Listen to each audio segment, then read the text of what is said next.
যুদ্ধ বিধ্বস্ত গাজা উপত্যকায় ঈদ উল ফিতর উপলক্ষে আনন্দ উদযাপনের পরিবর্তে দখলদার ইসরায়েলের বর্বর বোমাবর্ষণ ও অমানবিক খাদ্য সংকটের মধ্যে টিকে থাকা তীব্র লড়াই চলছে গাজাবাসীর। আল জাজিরার প্রতিবেদন অনুযায়ী গাজা স্বাস্থ্য মন্ত্রণালয় জানিয়েছে, রোববার ঈদের প্রথম দিনেই গাজা সিটি, খান ইউনুস, রাফাসহ বিভিন্ন এলাকায় ইসরায়েলি হামলায় অন্তত ৩০ জন ফিলিস্তিনি নিহত হয়েছেন, যাদের বেশিরভাগই নারী ও শিশু।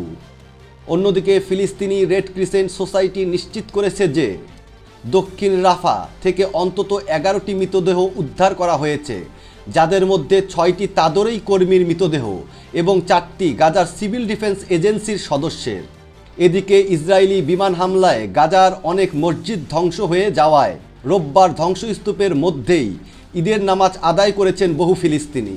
তাদের একজন মধ্য গাজার দেইর আল বালাহ শহরের খোলা জায়গায় নামাজ আদায় করে বলেন, এটি বিষাদময় রক্তাক্ত ঈদ।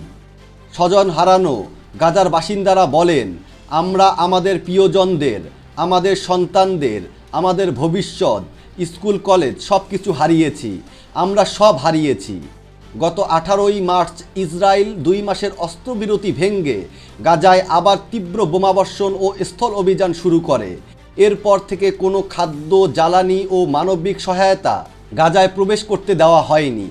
এর ফলে গাজায় খাদ্য সংকট চরম আকার ধারণ করেছে। এদিকে শনিবার মিশর ও কাতারের মধ্যস্থতায় নতুন অস্ত্রবিরতির প্রস্তাব গ্রহণ করেছে হামাস। তবে যুদ্ধবাজ ইসরায়েল এখনও নিজেদের অবস্থান পরিষ্কার করেনি।